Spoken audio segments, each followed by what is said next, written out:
Otherwise, you just do it on your own, and you make it up as you go along.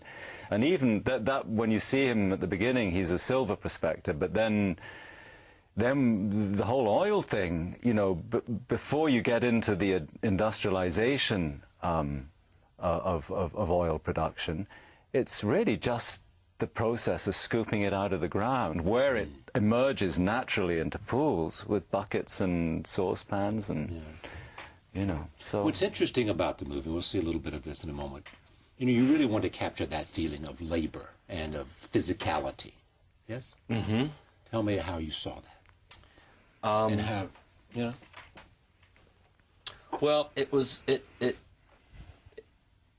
great. It was great reading about some of these stories of these men doing this work, but it was hard to wrap your mind around. You know, thinking about what are they talking? They would describe these contraptions that they worked with in a 50-foot eucalyptus tree trunk that they had shaped and everything else. And it was kind of like science fiction a little bit. You know, it was that kind of bizarre, and you try to draw it out and think, what the hell are they talking about? How were they doing this stuff? And that is what Daniel said, you know, it's just how exciting it was to start building this stuff from the ground up and watching these guys work. And yeah, the labor of it is really exciting, because I guess that's always a question. It's like, what is this stuff, and how do you get it up and out of the ground? I mean, that was a really good question. And you wanted to show that? Yeah. What does a derrick look like, and how do you build them? And yeah, how do you do it? And what happens if they catch on fire? Yeah, all of that. How do you put it out? And how do you put it out? Yeah, with explosives. Well, you got to take the oxygen away, so you go through dynamite it. You know, and that's the idea that you cave it in. But it was so funny. I mean, that was the great thing. We were so desperate to be accurate about things. And well, there's rotary rigs and cable tool rigs, and we're shooting this year and everything. But there's a certain point when this sort of old guy Jim Farmer, this oil expert, he hang around. He was like, I got to tell you, guys, there is no one way to do this. Whatever gets it out of the ground, or whatever puts that fire out, there is no manual, you know, for this kind of work. It was really liberating, because we were like, all right, great, you know, let's go to work. You shot it where? Outside Marfa, Texas. Yeah, where they shoot a lot of movies, it seems like. It turns out. Was Giant shot there? Giant was shot there. And then Tommy Lee Jones's movie, No Country for... Was that shot there? The Coen brothers were in town. One of theirs? Is that right?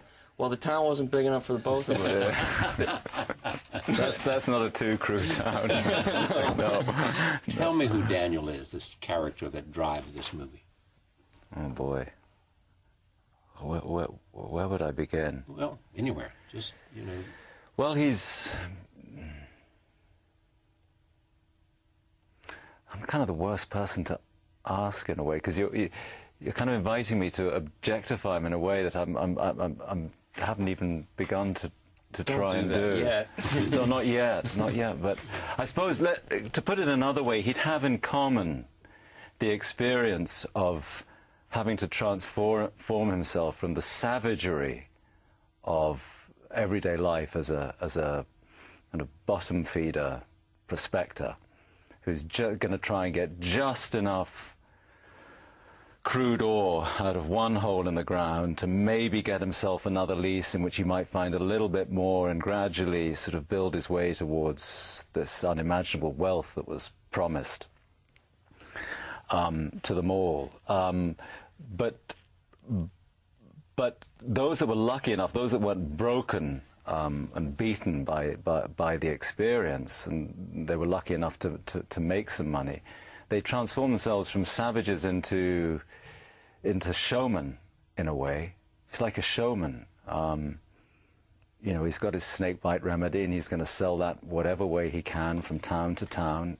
And for a man that's lived in silence in holes in the ground for maybe years, he's now got to find a voice and a silver tongue that's going to convince people to turn their pockets inside out and invest in him as a man of irrefutable wisdom. And how did you find, as an actor, his voice? I mean, the physicality of the voice that you used?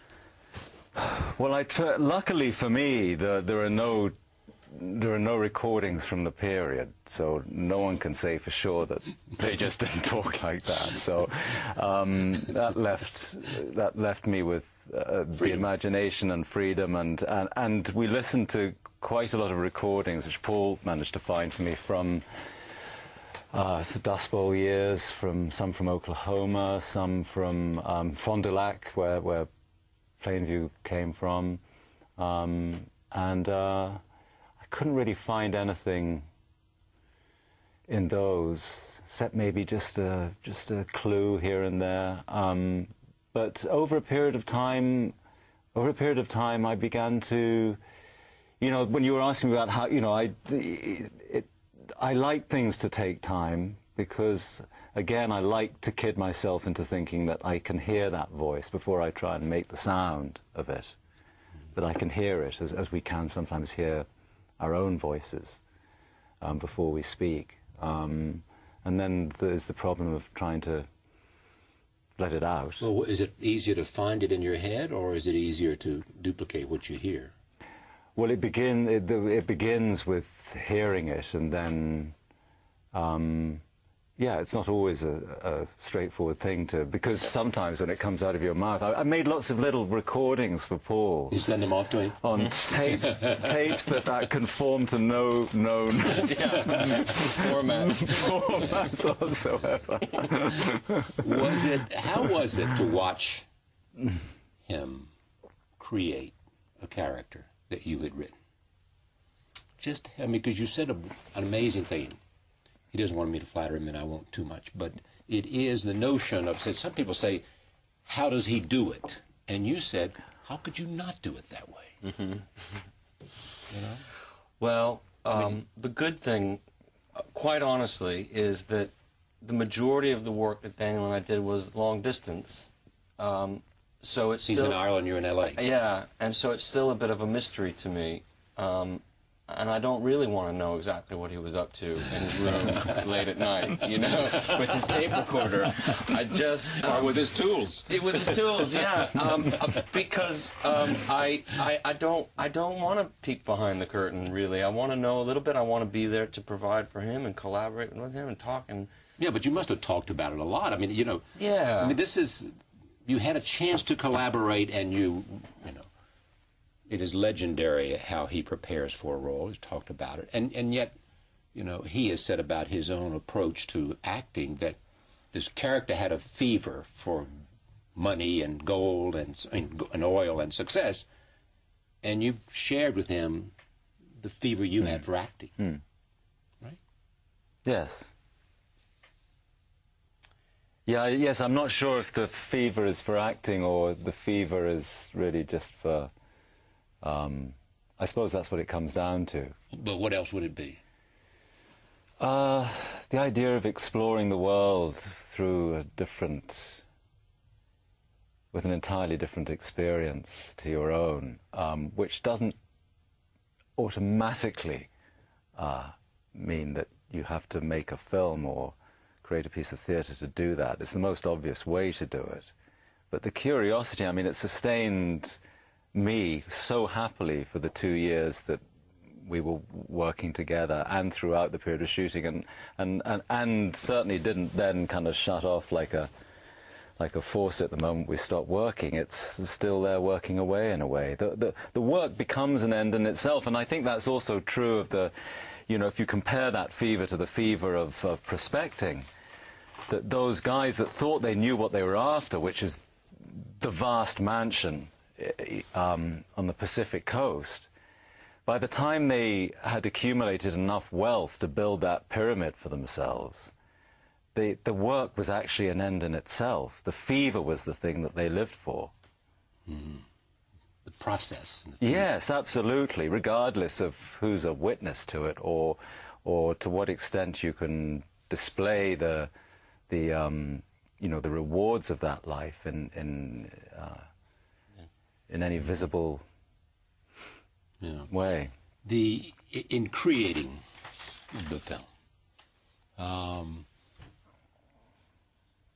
what is it you want? What are you, as the filmmaker, wanting to accomplish here other than telling a good story? The joy of collaboration with people that you really love and you like being around, you like playing with. it's really pleasurable work to do when it's going well. There's just really nothing better. This went well. It did. It did, but I'm the wrong person to ask, because I think everything is a fantastic experience. Everybody looks back and they're like, you are insane. You know?